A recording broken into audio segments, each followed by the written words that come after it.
আপনারা দেখছেন মন্ডল স্টুডিও, গ্রাম বাংলার ভূতের গল্প। আজকের গল্প লেখক হীরেন চট্টোপাধ্যায়ের লেখা রাতের গাড়ি।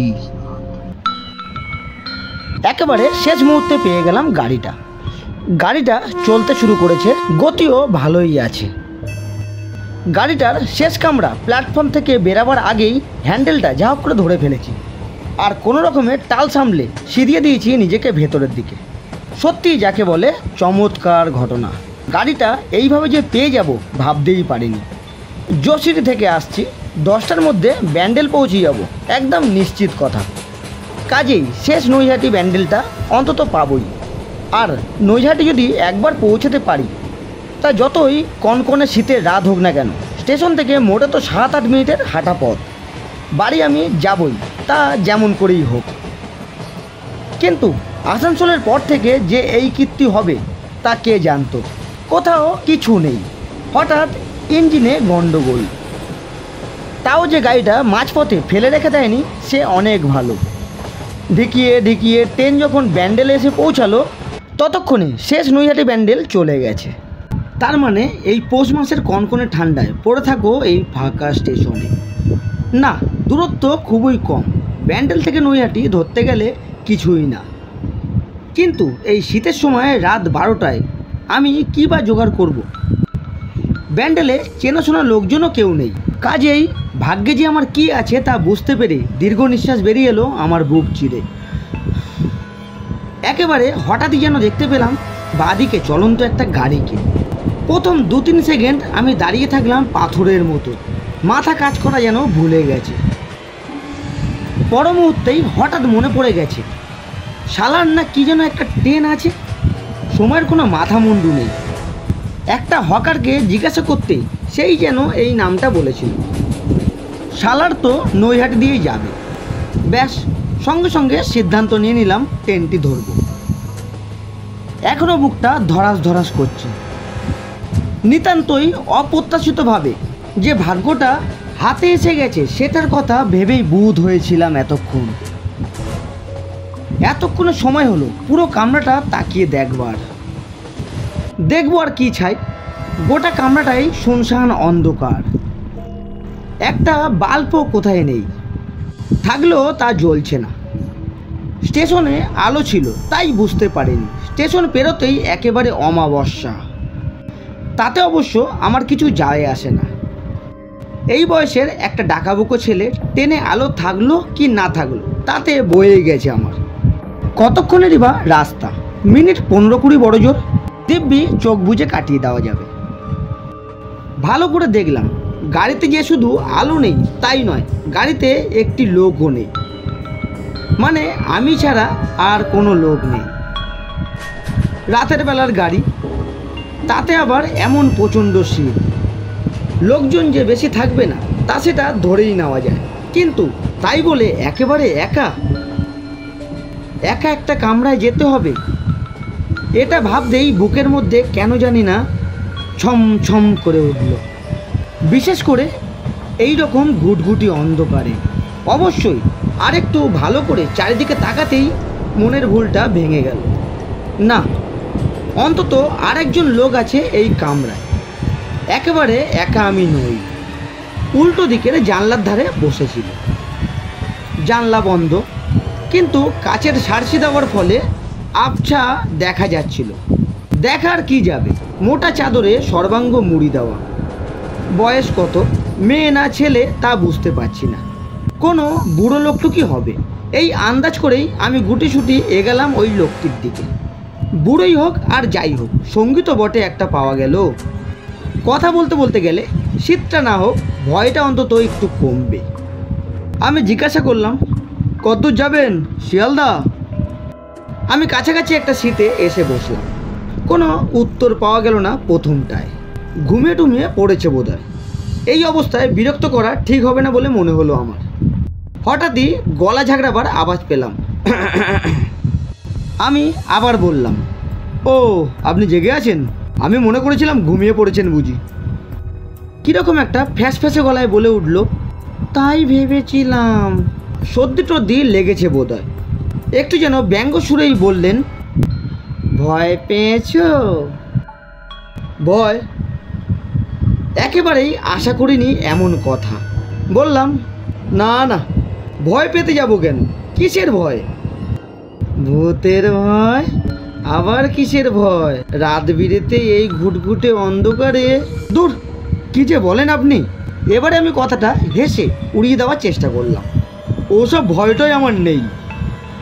তবে ভারী যে গুটি ছুটি মেরে এগিয়ে এলেন আমার দিকে। সে মানে আমরা দুজনে তো আছি এখানে, তাই আপনি যদি মনে করেন ভয়, তাহলে না হয় আমি। আরে থামো থামো, খুব হয়েছে। আজকালকার ছেলে তোমরা ভূত ভগবান কিছুই তো মানো না। পড়তে তেমন লোকের পাল্লায়, বুঝতে ভূত আছে কি নেই। আপনি পড়েছেন নাকি সেই রকম লোকের পাল্লায়? কতবার এই রকম এক গাড়ির কামড়াতেই পড়েছিলাম একবার। সে গল্প যদি আপনি শোনেন তাহলে আত্মারাম খাঁচা ছাড়া হয়ে যাবে তোমার। কিচ্ছু হবে না, আপনি বলুন না। তাছাড়া সময়টাও ভালো কাটবে। সে ভালো কাটবে না খারাপ কাটবে আমি বলতে পারবো না, তবে শুনতে যখন চাইছো আমি বলবো। সেই ভালো। আমি সোয়েটারটাকে ভালো করে টেনে টুনে নিয়ে বসলাম। ভদ্রলোকটি নিজের চাদরটা আরেকটু মুখের ওপর টেনে নিয়ে বললেন, এই রকম শীতের রাত সেই দিন ট্রেনটা মিস করেছিলাম আমি। যখন ঠান্ডায় প্রায় হাত পা কামড়াবার জোগাড়, তখনই এই রকম একটা ট্রেন পেয়ে উঠে পড়েছিলাম আমি। আর আমি এখন যেখানে আছি সেখানে ছিলেন উনি। উনি মানে? মানেটা তুমি গল্প শুনলেই বুঝতে পারবে। ওকে আর আমি চিনবো কি করে? সবেই তো উঠেছিলাম আমি ট্রেনে। তুমি কি আমাকে চেনো? না, তা অবশ্যই ঠিক। মানে বললেন কি না ভূতের গল্প, তাই। শোনেনি না মশাই গল্পটা? আগাগোড়া শুনুন। ভদ্রলোক চাদরের ভেতর থেকে একটা বই বার করে বললেন, এই রকম একটা বই পড়ছিলেন তিনি। সেটা দেখি কেমন যেন সন্দেহ হলো আমার। অবশ্য সেটা যে বই, অত অন্ধকারে সেটা বোঝা সম্ভব ছিল না। যেমন তুমিও বোধহয় বুঝতে পারছো না এটা যে বই কি না। আমি পারছি, অনেকটা কাছে আছি তো। আমার কিন্তু অবাক লাগছিল বইটা উনি পড়ছেন কি না। আমি আর থাকতে না পেরে কথাটা বলেই ফেললাম। সেটা শুনে উনি কি বললেন জানো? কি? ফস করে এমনই একটা লাইটার জ্বালিয়েছিলেন। বলার সঙ্গে সঙ্গেই ভদ্রলোকের হাতেও যেন একটা লাইটার জ্বলে উঠল। ওদিকের জানলা দিয়ে হাওয়া আসছিল বলেই বোধ হয় সেটা নিভে গেল তক্ষুনি। কিন্তু সেই এক মুহূর্তের আলোতেই এমন অদ্ভুত একখানা মুখ আমার চোখের সামনে ভেসে উঠেছিল যে বুকটা কেমন যেন ঝ্যাট করে উঠেছিল। কিন্তু সে কথা ভাববার একটু সময় না দিয়ে ভদ্রলোক বললেন, ঠিক এমনই করে লাইটারটা নিভে গিয়েছিল। ভদ্রলোক তখন বিরক্ত গলায় বলেছিলেন, ওই দিকে জানলাটা আবার খুললো কে? সঙ্গে সঙ্গে জানলার শাটারটা ধপাস করে বন্ধ হয়ে গেল। ওনার বলার সাথে সাথেই সেই মুহূর্তেই হঠাৎ ধপাস করে একটা শব্দ। মাথা ঘুরিয়ে দেখলাম ওই দিকের জানলাটা বন্ধ হয়ে গেছে, মানে আমি যেদিকে ছিলাম। আশ্চর্য, উনি তো একটা গল্প বলছেন। ওনার সঙ্গে নয় সেই দিনকার এইরকম ঘটনা ঘটেছিল, তা বলে কাকতালীয়ভাবে আজও এই শাটারটা? বোধ হয় মনের কথা বুঝতে পেরেই উনি বললেন, শাটারটা হঠাৎ পড়ে গেল কেন ভাবছো? আলগা টালগা ছিল বোধ হয়। গল্পটাই কিন্তু শুনছো না তুমি। না না, বলুন না। ভদ্রলোক শুরু করলেন, ওই রকম অভদ্র মানুষ সত্যিই আমি খুব কম দেখেছি। আমার কথার কোনো উত্তর দিলেন না। আপন মনে বললেন, একবার বাথরুমে যাওয়া দরকার, চটি জোড়া তো এইবার বাং থেকে পারতে হয়। কথাটা বলার সঙ্গে সঙ্গেই অবাক কাণ্ড। আমার পায়ের সামনেই একেবারে ফটাস করে দুটো চটি ওপর থেকে পড়ে গেল। চমকে পা সরিয়ে নিয়েছি আমি। আবার দেখি কাকতালীয় কাণ্ড একই রকম হচ্ছে বারবার। ভদ্রলোক কথা বলার সঙ্গে সঙ্গেই যেন ছাদ থেকে দুপাটি হাওয়াই চপ্পল আছড়ে পড়লো আমার সামনে। এবার সত্যিই আমার ভয় করতে লাগলো। ভদ্রলোকের মুখটা খুব দেখতে ইচ্ছা করছিল, অথচ ঠিক সাহস হচ্ছিল না দেখার। বুঝতে পারছি তুমি ভয় পাচ্ছ। জানতাম এ গল্প শোনার সাহস তোমার হবে না। আগে বললেই তো পারতেন, বন্ধ করে দিতাম গল্পটা। তার দরকার নেই। কোথা থেকে যে সাহস এলো মনে কে জানে, অথবা সাহস থেকেই বলেছি কিনা তাও জানি না। হয়তো মুখ থেকে নিজের মান রাখার জন্যেই বেরিয়ে এসেছিল কথাটা।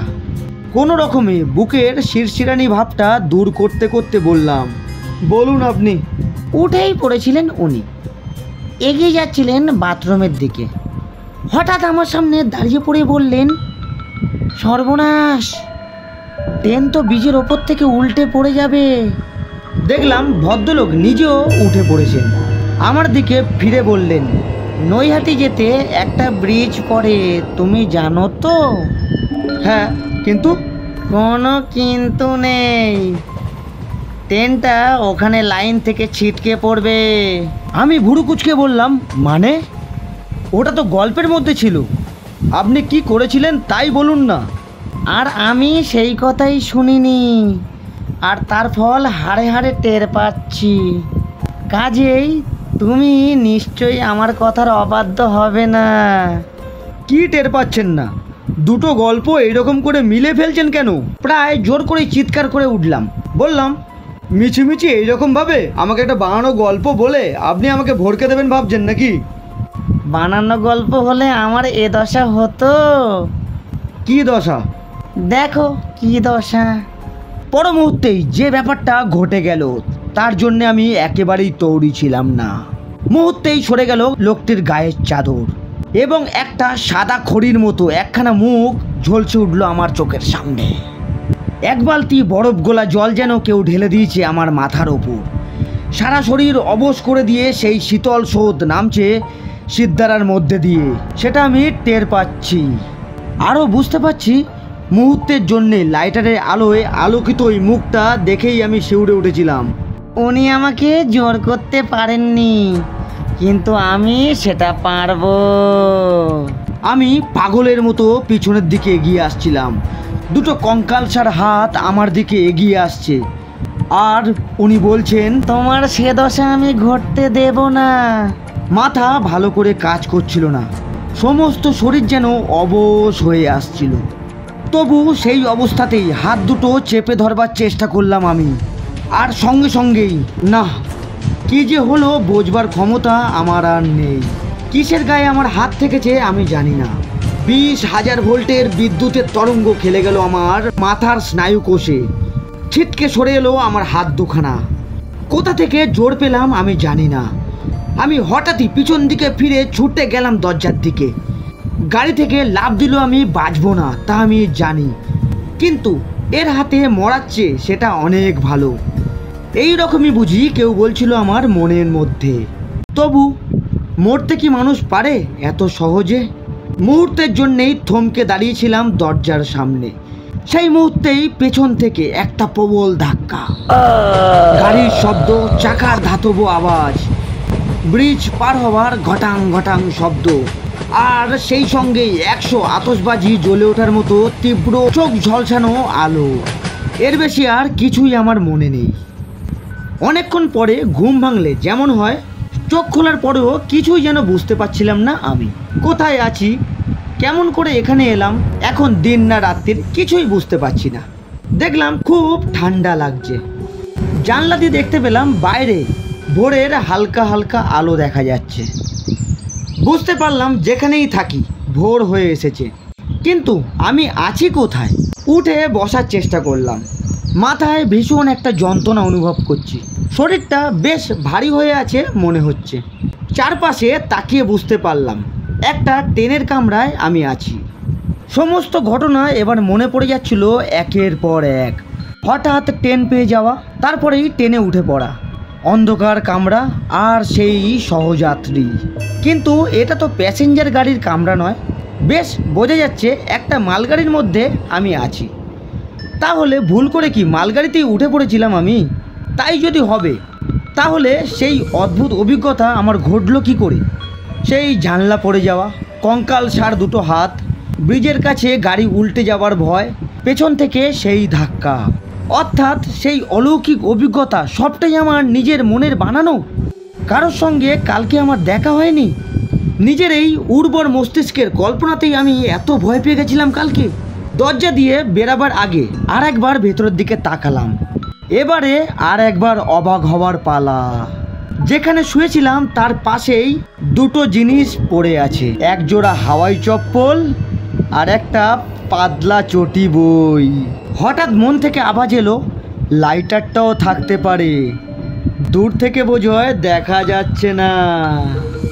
এতক্ষণ শুনছিলেন লেখক হীরেন চট্টোপাধ্যায়ের গল্প রাতের গাড়ি। গল্পটি কেমন লাগলো অবশ্যই একটি কমেন্ট করে জানাতে ভুলবেন না। আর ভিডিওটি ভালো লাগলে অবশ্যই একটি লাইক করে চ্যানেলটিকে সাবস্ক্রাইব করে দিয়ে আমাদের পাশে থাকবেন।